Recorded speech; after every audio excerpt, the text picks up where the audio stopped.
Good morning students, welcome to CSIR biology classes. आज का जो हमारा टॉपिक है वो है कॉर्नेलियस वैन नील एक्सपेरिमेंट के बारे में। ठीक है, या इसको हम लोग क्या बोलते हैं, वैन नील एक्सपेरिमेंट भी बोलते हैं। ठीक है, तो ये एक्सपेरिमेंट क्या था, इसका कंक्लूजन क्या था, आज हम लोग देखेंगे डिटेल में। ठीक है, तो देखिए ये जो साइंटिस्ट था ना, ये वैन नील जो साइंटिस्ट था ना, इन्होंने किया क्या, इन्होंने ये किया कि जो भी मतलब फोटोसिंथेसिस के टाइम पे जो ऑक्सीजन इवॉल्व हो रहा है, ठीक है, वो ऑक्सीजन किससे आ रहा है, ये ऑक्सीजन कार्बन डाइऑक्साइड से आ रहा है या वाटर से आ रहा है। ठीक है, ये ऑक्सीजन आखिर आ किससे रहा है, यही बताने वाला जो साइंटिस्ट था, वो साइंटिस्ट का नाम क्या है, कॉर्नेलियस वैन नील। ठीक है, तो एक्चुअल में इन्होंने ये बताया कि जब भी प्लांट फोटोसिंथेसिस करता है, तो फोटोसिंथेसिस करता है तो उस टाइम पे जो ऑक्सीजन इवॉल्व होता है, वो ऑक्सीजन कहाँ से आता है, तो हम लोग बोलेंगे वो ऑक्सीजन आता है वाटर से। ठीक है, वही मैंने लिखा है कि जो ऑक्सीजन इवॉल्व होता है फोटोसिंथेसिस के टाइम पे, वो कहाँ से आता है, वो ऑक्सीजन हम लोग बोलेंगे वाटर से आता है, कार्बन डाइऑक्साइड से नहीं आता है। तो हम लोग क्या जानते हैं, हम लोग ये जानते हैं कि अगर फोटोसिंथेसिस का बेसिक इक्वेशन देखेंगे तो क्या होता है, कार्बन डाइऑक्साइड होता है प्लस हम लोग बोलेंगे वाटर मॉलिक्यूल, ये दोनों कंबाइन करता है सनलाइट के प्रेजेंस में, क्लोरोफिल के प्रेजेंस में, और क्या बनाता है हम लोग बोलेंगे ग्लूकोज बनाता है, जिसको हम लोग क्या बोलते हैं C6H12O6, और क्या इवॉल्व होता है हम लोग बोलेंगे ऑक्सीजन इवॉल्व होता है। ये फोटोसिंथेसिस का इक्वेशन है ना, और इसको ओल्ड इक्वेशन बोलते हैं। ठीक है, तो अब देखिए ध्यान से, यहाँ पर जो ऑक्सीजन इवॉल्व हो रहा है कब हम लोग बोलेंगे, जब फोटोसिंथेसिस प्लांट कर रहा है उस टाइम पे।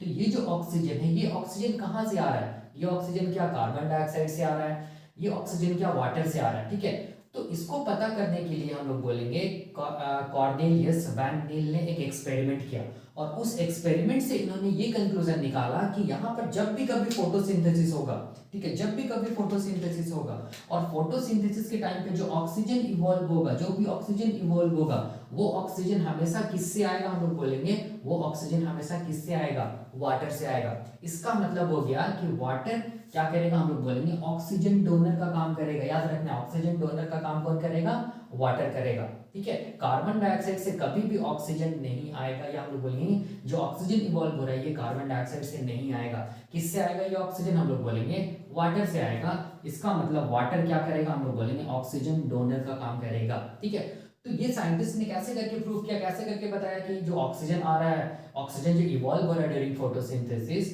वो किससे आ रहा है, वाटर से आ रहा है। कैसे करके पता किया, तो पता करने के लिए इन्होंने क्या किया, बैक्टीरिया लिया। कैसा बैक्टीरिया, तो हम लोग बोलेंगे फोटोसिंथेटिक बैक्टीरिया।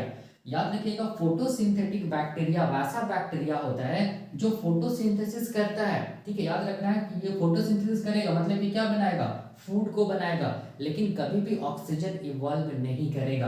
तो वैसा बैक्टीरिया को हम लोग क्या बोलते हैं, फोटोसिंथेटिक बैक्टीरिया। जिसका एग्जाम्पल क्या चीज हम लोग बोलेंगे, purple sulphur bacteria, green sulphur bacteria. ठीक है, ये दो बैक्टीरिया का यूज किया कौन, हम लोग बोलेंगे वैन नील। क्यों, क्या बताने के लिए, ये बताने के लिए कि जो ऑक्सीजन इवॉल्व होता है फोटोसिंथेसिस के टाइम पे, वो किससे आता है, हम लोग बोलेंगे वाटर से आता है। ठीक है, तो देखिए यहाँ पर पर्पल सर्फल बैक्टीरिया जो है ये भी फोटोसिंथेटिक बैक्टीरिया है, ग्रीन सर्फल बैक्टीरिया जो ये भी फोटोसिंथेटिक बैक्टीरिया है। ठीक है, तो बैक्टीरिया फोटोसिंथेटिक बैक्टीरिया है, तो ये क्या करेगा, फोटोसिंथेसिस करेगा और क्या बनाएगा, ये भी फूड बनाएगा। उस फूड को हम लोग क्या बोलेंगे, उस फूड को हम लोग बोलेंगे ग्लूकोज। तो ये क्या चीज है, ग्लूकोज। तो ये बैक्टीरिया क्या करेगा, देखो ये बैक्टीरिया कार्बन डाइऑक्साइड प्लस हम लोग बोलेंगे क्या चीज, हाइड्रोजन सल्फाइड का यूज करता है। ठीक है, और ये कार्बन डाइऑक्साइड और हाइड्रोजन सल्फाइड को ये कंबाइन करता है और क्या बनाता है, हम लोग बोलेंगे फूड बनाता है, जिसको ग्लूकोज बोलते हैं। और इस टाइम पे क्या चीज इवॉल्व होता है, हम लोग बोलेंगे सल्फर गैस इवॉल्व होता है। ठीक है, याद रखना इस चीज को। ठीक है, तो ये जो बैक्टीरिया है ये फोटोसिंथेसिस कर रहा है, करने के लिए इसको क्या चाहिए, हम लोग बोले कार्बन डाइऑक्साइड चाहिए, और क्या चाहिए, हाइड्रोजन सल्फाइड चाहिए। दोनों को ये क्या करेगा, कंबाइन करके क्या बनाएगा, फूड बनाएगा, जिसको ग्लूकोज बोलेंगे। और हम लोग बोलेंगे सल्फर जो है वो क्या होगा, हम लोग बोलेंगे इवॉल्व होगा। ठीक है, तो इसका मतलब देखो ध्यान से, इसका मतलब यहाँ पर जो सल्फर जो है जो आ रहा है, वो सल्फर किससे आ रहा है, हम लोग बोलेंगे किससे आ रहा है, हम लोग बोलेंगे हाइड्रोजन सल्फाइड से आ रहा है। ठीक है, ध्यान से देखिए यहाँ पर किससे आ रहा है, हाइड्रोजन सल्फाइड से आ रहा है। अगर यहाँ पर ऑक्सीजन इवॉल्व होता, अगर ऑक्सीजन अगर कार्बन डाइऑक्साइड से आता तो यहाँ पर क्या होता, हम लोग बोलेंगे ऑक्सीजन आता, ठीक है। लेकिन यहाँ पर क्या आ रहा है, हम लोग बोलेंगे यहाँ पर क्या आ रहा है, सल्फर आ रहा है ना। तो ये सल्फर किसका पार्ट है, हम लोग बोलेंगे H2S का पार्ट है, हाइड्रोजन सल्फाइड का पार्ट है, ठीक है। तो इसका मतलब हो गया कि हाइड्रोजन के साथ देखो यहाँ पर जो भी जुड़ा हुआ रहेगा एटम, वही क्या होगा, हम लोग बोलेंगे इवॉल्व होगा। तो इस इक्वेशन से हम लोग को ये पता चल रहा है कि जो सल्फर है वो किससे आ रहा है, हम लोग बोलेंगे हाइड्रोजन सल्फाइड से आ रहा है। इसका मतलब हाइड्रोजन सल्फाइड यहाँ पर क्या चीज का काम कर रहा है, सल्फर डोनर का काम कर रहा है, ठीक है। याद रखना इस चीज को, ठीक है। तो इसी को इन्होंने अप्लाई किया किसमें, हम लोग बोलेंगे किसमें, प्लांट्स में जो फोटोसिंथेसिस करता है, जो ऑक्सीजन इवॉल्व करता है। तो प्लांट की केस में क्या होता है, प्लांट क्या करता है, बैक्टीरिया तो कार्बन डाइऑक्साइड और हाइड्रोजन सल्फाइड का यूज करके फोटोसिंथेसिस कर रहा है, फूड बना रहा है, और क्या चीज इवॉल्व हो रहा है, हम लोग बोलेंगे सल्फर इवॉल्व हो रहा है, ठीक है। तो ये सल्फर किससे आ रहा है, कार्बन डाइऑक्साइड में तो सल्फर है नहीं, तो कार्बन डाइऑक्साइड से तो सल्फर आया नहीं होगा। ये सल्फर हम लोग बोलेंगे किससे आ रहा है, हाइड्रोजन सल्फाइड से आ रहा है। इसीलिए यहाँ पर मैंने क्या लिखा कि hydrogen sulphide is act as sulphur donor. Similarly हम लोग बोलेंगे कि अगर प्लांट के केस में देखेंगे तो प्लांट फोटोसिंथेसिस करता है, तो प्लांट फोटोसिंथेसिस करता है तो क्या क्या मॉलिक्यूल का यूज करता है, तो हम लोग बोलेंगे कार्बन डाइऑक्साइड का और वाटर का यूज करता है। क्या बनाता है, हम लोग बोलेंगे फूड बनाता है, जिसको ग्लूकोज बोलते हैं। और क्या इवॉल्व होता है, हम लोग बोलेंगे ऑक्सीजन इवॉल्व होता है। तो ये जो ऑक्सीजन है, ये ऑक्सीजन किससे आ रहा है, हम लोग बोलेंगे ये ऑक्सीजन किससे आ रहा है, हम लोग बोलेंगे किससे आ रहा है, वाटर से आ रहा है, ना कि ये किससे, कार्बन डाइऑक्साइड से, ठीक है। कैसे पता चलेगा, तो हम लोग बोलेंगे यहां से देखिए ये जो H2S है, ठीक है ना, ये H2S है और यहाँ पर क्या वाटर है, तो H2S का हम लोग बोलेंगे सल्फर, यहाँ पर देखो इवॉल्व हो रहा है। तो सिमिलरली हम लोग बोलेंगे कि वाटर का जो ऑक्सीजन है वो हम लोग बोलेंगे क्या होगा, इवॉल्व होगा। इसका मतलब यहाँ पर क्या होगा, हम लोग बोलेंगे कि वाटर क्या करेगा, ऑक्सीजन डोनर का काम करेगा। यहाँ पर क्या हम लोग बोलेंगे, हाइड्रोजन सल्फाइड किसका काम करेगा, सल्फर डोनर का काम करेगा। तो इससे ये कंक्लूजन निकलता है कि जो भी फोटोसिंथेसिस के टाइम पे जो भी ऑक्सीजन इवॉल्व होगा, वो ऑक्सीजन कार्बन डाइऑक्साइड से कभी नहीं आएगा, वो ऑक्सीजन किसका होगा, हम लोग बोलेंगे किसका होगा, वाटर का होगा, ठीक है।